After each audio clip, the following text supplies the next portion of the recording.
What is up, Earth's mightiest subscribers? It's Blerd without fear. Welcome back to the channel. Today's video, we're going to be talking about X-Force number 42 by Benjamin Percy and Paul Davidson. Last time we talked about X-Force, the idea of Beast taking various clones of himself, burying them in historical landmarks across the world. It's not until this issue that we see the full breadth of Beast machinations play out, but we have seen over the course of the last couple of issues of X-Force that, yeah, some of the Beasts that he has buried in these landmarks we have encountered, and now we are finally down to Beast Nimrod, who exists 1,000 years into the future. A Beast who is equipped with the Cerebro sword, a sword I've talked about a great deal as of late, the Cerebro unit that was destroyed in Benjamin Percy's X-Force number 1 when Charles Xavier was assassinated by a gang of Reavers, and Magneto had reforged it into the Cerebro sword. The exact same type of device, but just wielded in a very different way. It still has all of the information,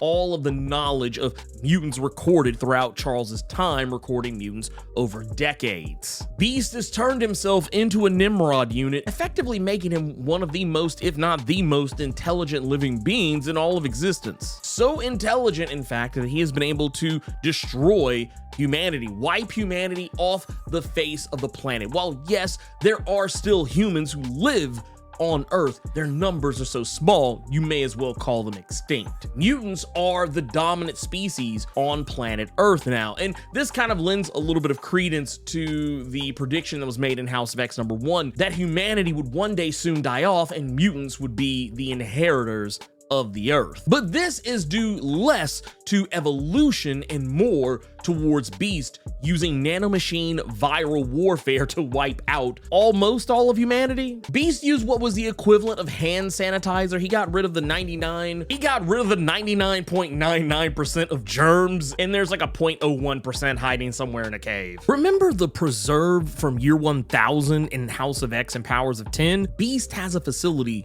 just like it, but instead of it being to preserve mutants, it's to preserve humans. Now, I said mutants dominate the Earth, but that doesn't mean mutants are free. They live in what is effectively a surveillance state. It's something that's kind of mentioned and referenced a couple of times in this comic is the George Orwell novel 1984, which later on was adapted into a movie, but essentially 1984, which was this future dystopian society that is not unlike what we see right here, right now. And the whole idea of this, and this is yet another thing that I feel like we've talked about in various different comics. I've talked about this in some of my more recent videos about Black Panther, about how Project Killswitch had threatened the entire world to live in peace or else. That's pretty much what Beast has done, only instead of just imposing his will by leaving an ominous message across billboards and signs across the world, what he has done is that every mutant has camera surveillance implanted into their right eye. So that way Beast can look through their eye at any time that he chooses. And it's even implied that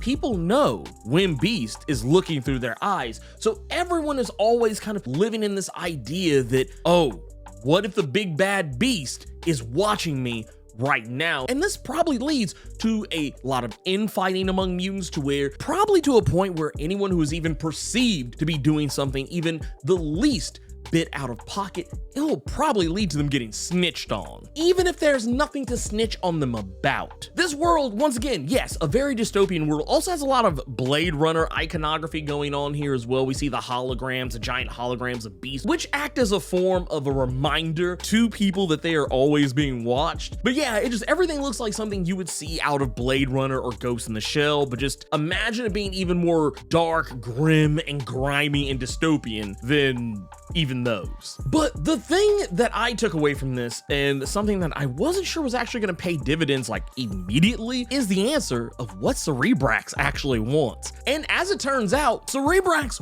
really wants you to click the like button. That's right, you heard me correctly. Cerebrax wants you to click that like button because Blerd without fear is Cerebrax, and Cerebrax is Blerd without fear. Also, I have it on good authority from Cerebrax. He would also like you to hit that subscribe button, increasing Earth's mightiest subscribers beyond plus ultra.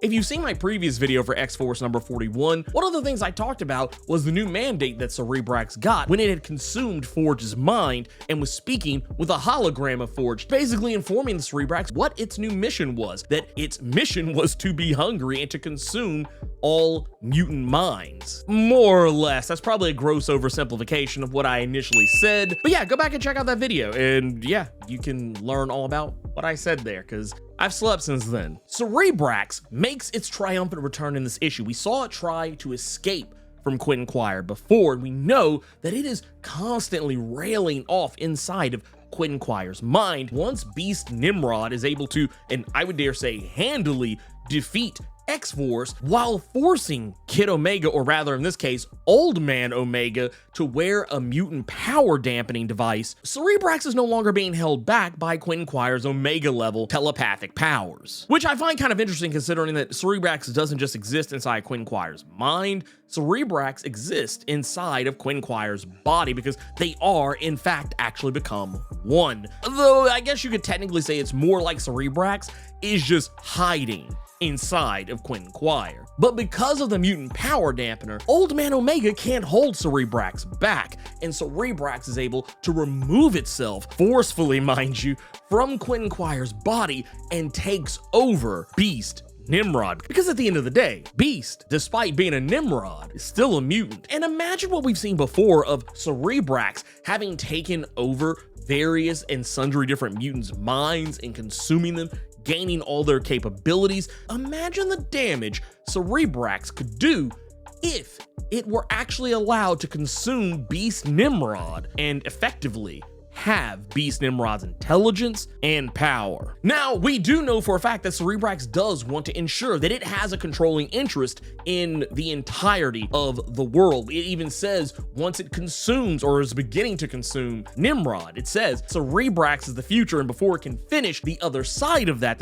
likely the future is Cerebrax, as well as Beast Nimrod, are presumably destroyed by the Cerebro Sword, thanks to a future version of Deadpool. Not the one that they met in year 5000, but the one that exists in year 1000 as Beast Nimrod's Quotey Fingers fool, even calling him Deadpool. Now, with all that done, the future is saved. Nimrod Beast is no longer a thing. He has been destroyed, which I find interesting considering that under normal circumstances, Nimrod, just plain regular Nimrod, is not so easily destroyed. Nimrod, under normal circumstances, when destroyed or even presumably destroyed, can rebuild itself and in a lot of cases replicate itself. So I find it interesting that Nimrod Beast has been destroyed so quickly and so easily and almost without consequence whatsoever, but it all kind of seems like a happy ending at the end of all this, that once Nimrod Beast is destroyed, the cybernetic surveillance systems in everyone's eyes seem to just stop working. The dystopia can now become a utopia, and everything seems right with the world, except for the fact that when we get to the end of this, we finally get a definitive answer on when all this takes place. Now, I have said across the last few videos I've done for X-Force that the thing that seemed kind of odd, and a lot of people tried to argue with me about, is that this takes place after the events of Immortal X-Men number 12. And I think a lot of people just feel that way because it came out before this, but that's kind of the thing I keep trying to warn people about. Sometimes when events in comic books happen, they don't always happen in the order that we see them or that they are released in stores. But one of the things we notice is that while Colossus is still in that future timeline and he's separated from the Chronicler's control, we see that he's trying to tell Domino something. That Domino needs to go to Colossus's farm when he's not there and presumably look for something or find something, discover something. Part of me wonders if that discovery might be the dead body of Kayla, the mutant woman he took as a wife when he came to Krakoa. Kayla has been dead since X-Force number 24, and that issue came out in 2021. She has not been resurrected since then. That is what I believe Colossus told her to go there and find, and maybe even more importantly, finding the paintings that Colossus has been creating over the course of his time being under the Chronicler's control. The very paintings that pretty much paint a picture for Mikhail Rasputin, all the things that Colossus has witnessed since being on Krakoa, all the dirty little secrets, all the ways that Krakoa runs and operates. Colossus has been painting pictures depicting all of these things. But once Colossus crosses the threshold back onto Krakoa in the present day, the Chronicler is able to retake Colossus's mind, and this is when it's revealed that this does, in fact, take place after Immortal X-Men number 12, because now the Chronicler has control of Colossus once more. He's able to enact the plan that we saw unleashed in Immortal X-Men number 12. And for those who are wondering, well, that's not necessarily the case, because maybe this isn't the first time that Colossus has been free of the Chronicler's control. Maybe he's lost control of him before, but that's not the case either. Because when we go to X-Force number 40, when Colossus is released from the Chronicler's control, Colossus says himself, it's been a very long time since he's been himself. He says that he feels like he's only just woken up after having slept for hundreds of years, and it's very heavily implied that this is the first time that the Chronicler has ever been cut off from Colossus in such a way. That said, what does this mean for X-Force going forward? I can definitely say that we're gonna see the fruit of Domino learning about what was going on with Colossus, and while technically he never told her exactly what she needed to look for, something tells me Domino is going to become curious, because when Chronicler takes back control of Colossus, he begins acting towards her the way that he did prior to them going off into the far-flung future. She's going to get suspicious, she's going to try and find out what's going on,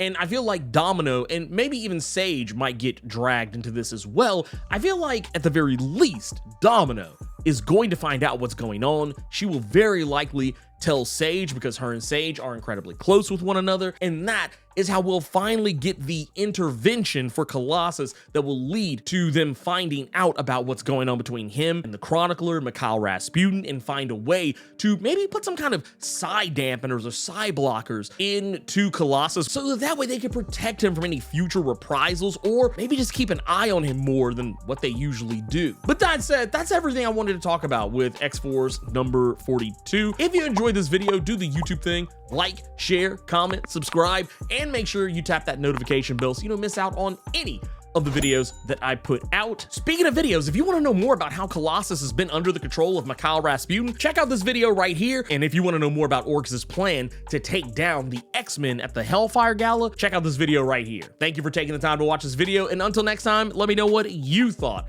about X-Force number 42. Keep it plus ultra and sound off in the comments.